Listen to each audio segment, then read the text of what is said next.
Hello guys, कैसे हैं आप सब। आई होप आप सब सही होंगे। तो चलिए साथ में शुरू करते हैं और लियो का नेक्स्ट पार्ट प्लीज देखना लास्ट तक। आज हमारी आरू और सगुन मिलने वाले हैं तो चलिए शुरू करते हैं।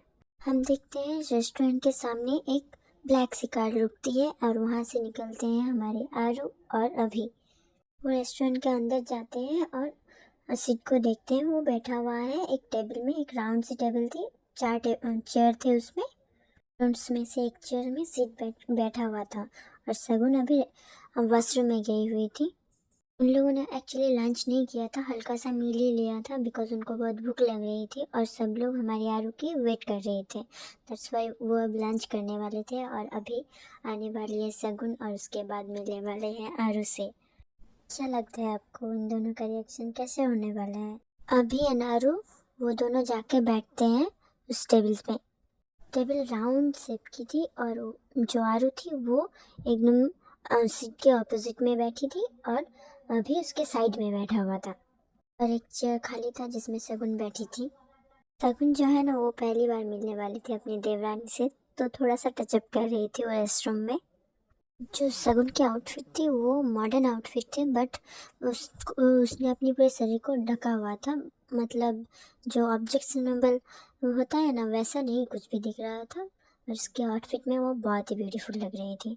तो वो अपने आप को आईने में निहारने लगती है, एडमायर करती है अपने आप को कि मैं कितनी सुंदर हूँ और आज तो देखना ही पड़ेगा कि उसकी देवरानी कैसी है। और दूसरी तरफ आरू ने मतलब कोई भी तैयारी नहीं करी थी।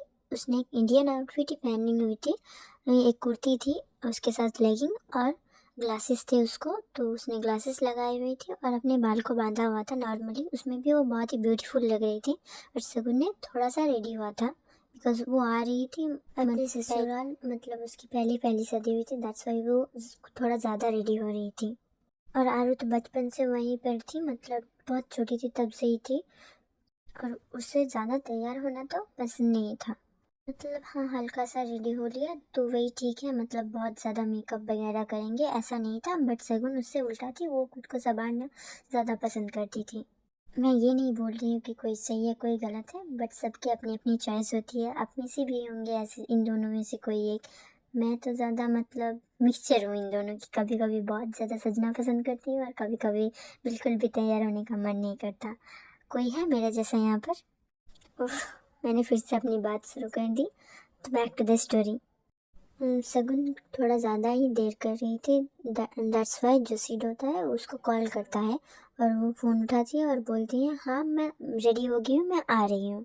हमें सगुन का साइड ही दिखाया जाता है, वो वहाँ से निकलती है।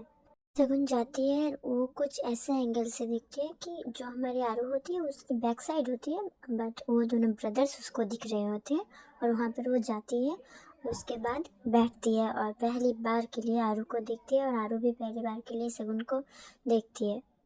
आरू जब सगुन को देखती है उसके मन में ऐसा आ रहा था कि उसने सगुन को पहले भी कहीं पर देखा था और सगुन उसे कॉम्प्लीमेंट देती है कि वो बहुत खूबसूरत है। उसकी देवरानी ऐसी बोलती है कि मेरी देवरानी तो बहुत खूबसूरत है।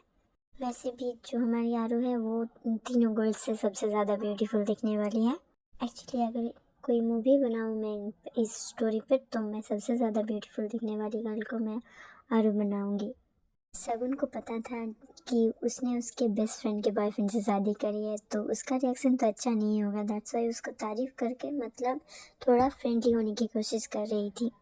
बट दूसरी तरफ आरू को तो नहीं पता था ना कि सगुन को सब पता है और वो भी मतलब नॉर्मली रहती है, उसके साथ ऐसे झगड़ा वगड़ा नहीं करती, नॉर्मली हाय हेलो बोलती है और उसे भाभी बुला रही थी वो। मतलब उसने उसको बैक बदले में बोला, जब उसने कॉम्प्लीमेंट दिया सगुन आरू को तब आरू ने बोला कि भाभी आप भी बहुत ब्यूटीफुल हो, मैं तो उतनी भी खास नहीं हूँ।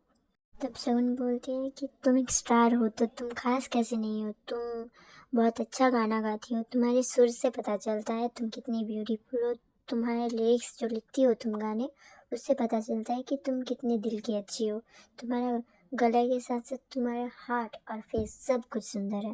एक्चुअली आरू जो होती है ना बहुत ही सिंपल किस्म की लड़की होती है, उसको इतना मतलब जैसे बहुत ही ज़्यादा ढालू किस्म की लड़कियाँ होती है ना वैसी नहीं है वो, बहुत ही सिंपल सादा सीधा इंसान है।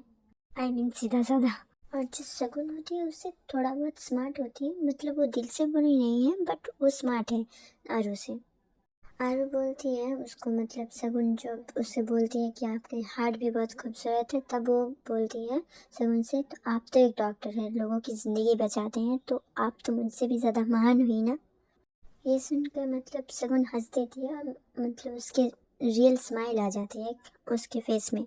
आई एम सॉरी अगर मेरी लैंग्वेज में थोड़ी बहुत गड़बड़ी हो रही है, ऐसे तो मुझे प्रॉब्लम नहीं होती है, बट रिकॉर्ड करते वक्त क्या हो जाता है मुझे नहीं पता, मैं भूल जाती हूँ, लिखा हुआ होता है फिर भी मैं उल्टा बोल जाती हूँ, प्लीज़ माफ़ करना।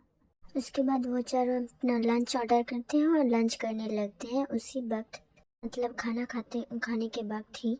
जो अभी है ना, वो आरू को अपने पैरों से टच करना चाहता था, बट उसने सगुन को टच कर दिया होता है, और ये चीज़ सगुन को जब महसूस होती है तो उसको बहुत से अजीब सी लगती है, बिकॉज सिड तो करेगा नहीं उसे टच, और ना ही आरू करेगी ना ही अभी।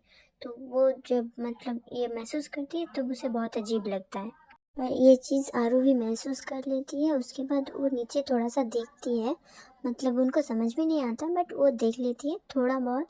तब उसे मतलब अपने पैरों से महसूस करने की कोशिश कर रही थी, और उसे पता चल जाता है कि अभी सगुन को अपने पैर से टच करना है, तब उसको वो उल्टा ही समझ लेती है कि उसने अभी पर ध्यान नहीं दिया, दैट्स वाई अभी अब सगुन को पसंद करने लग गई है।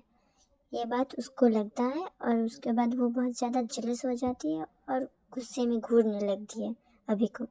और अभी गुस्से में घूरते हुए देखकर वो टच करना बंद कर देता है, बिकॉज उसे लग रहा होता है कि उसने टच किया, दैट्स वाई वो एंग्री हो गई।